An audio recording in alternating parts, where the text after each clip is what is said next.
speak to you a little bit about thyroid nodules. Thyroid nodules are a very common finding and a common reason why people may come to see a doctor like myself. Why don't we talk first about what thyroid nodules are? The word nodule is a very non-specific word. It can mean a lot of different things in different parts of the body, but in the thyroid, the word nodule basically just means little growth. It doesn't mean that it's necessarily good or bad, but it just means that there's a little something growing in the gland. The thyroid gland is a gland that sits in, right here between the voice box and the windpipe, right on top there. You can see it here in purple. It sits about right here in your neck, and it produces a hormone called thyroid hormone. Little growths can occur in the thyroid gland, and these are actually very common. They're present in a lot of people, and often people may not even be aware of them. We find them much more commonly than in the past, simply because people get ultrasounds, and as the ultrasound becomes more and more sensitive, you can find smaller and smaller things. But ultimately, most thyroid nodules are benign, and some, of course, can be concerning. Some can be suspicious, even cancerous, and perhaps need to be removed. So how do we evaluate these things? Well, the ultrasound is usually done as a first step, and depending on what the nodule looks like, the next step would typically be to do a biopsy, and that's usually done in the form of what's called an ultrasound-guided fine needle aspiration biopsy. Not every nodule needs to be biopsied. There are certain characteristics of a nodule as seen on the ultrasound that would suggest that it should be biopsied, and other times it may not need to be biopsied. Size is one factor. As you start to get over about a centimeter, we start to consider biopsying thyroid nodules. And then also the appearance of the nodule. Is it smooth? Is it irregular? Does it have calcifications or other appearance characteristics that can be more concerning or less concerning? All those things together with size go into deciding whether or not a given nodule should be biopsied. The biopsy is a fairly simple procedure. An ultrasound machine is used to guide a needle into the nodule, and cells are taken out. And based on the results, those cells are looked at under the microscope by a pathologist. And based on the results, it can be determined whether this nodule is something that can just be observed and left alone, monitored, or perhaps it needs to be removed.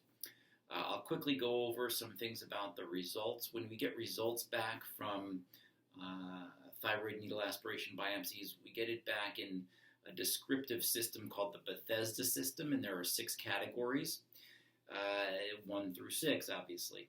A Bethesda 1 means that they didn't get a good sample and it has to be done again. Bethesda 2 means it's benign and it can just be monitored, it can be left alone, it can be observed.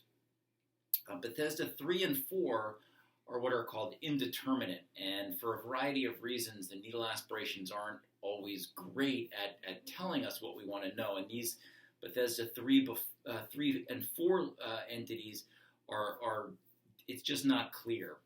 And on those, there's another level of testing that can be done on the samples. It's called molecular testing, where they're looking for little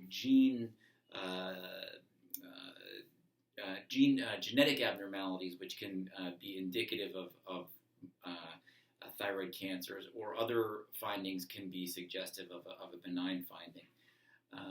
So 3s and 4s, they're indeterminate, and then we do this additional molecular testing to try to give us some more information. Some of those are going to have to be removed, and others can be found to be benign and just left alone based on those genetic tests. So that's the 3s and 4s. A Bethesda 5, highly suspicious for cancer, and a Bethesda 6 is basically consistent with a thyroid cancer, and those 5s and 6s should always be removed. A person with a benign nodule can often just live with it, leave it alone, keep an eye on it. Do follow-up ultrasounds once or twice a year. Make sure there's no dramatic change, and there may not be anything else that needs to be done about it. At times, as a benign nodule becomes larger, maybe as it approaches that 4, 5, 6 centimeter range, this is a point where it will often start to bother people. The size of it can cause some fullness in the neck, some tightness in the neck, some trouble swallowing, maybe some trouble breathing. And there may be times where you choose to remove a benign nodule just simply because of patient preference, because it's bothering them. And then last, people often ask about the function of their gland and the blood work, and they're often confused by the fact that they've got these nodules and maybe it's suspicious, and yet their blood work is normal.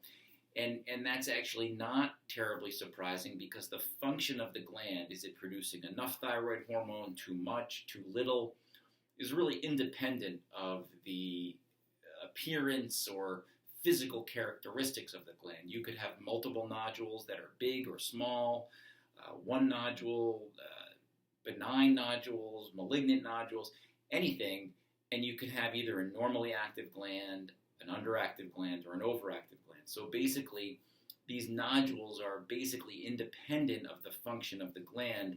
The blood work doesn't tell us a whole lot.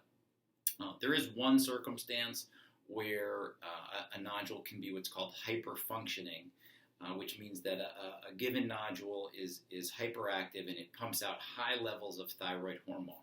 This person is going to have levels that are too high, and the nice thing about a hot nodule, we call it a hot nodule or a hyperfunctioning nodule, is that they're virtually always benign. But that's a fairly rare occurrence, and other than that, basically the function of the gland is independent from the the issues with the nodules. So that's a background, a summary of thyroid nodules and how we deal with it. So I hope that's helpful.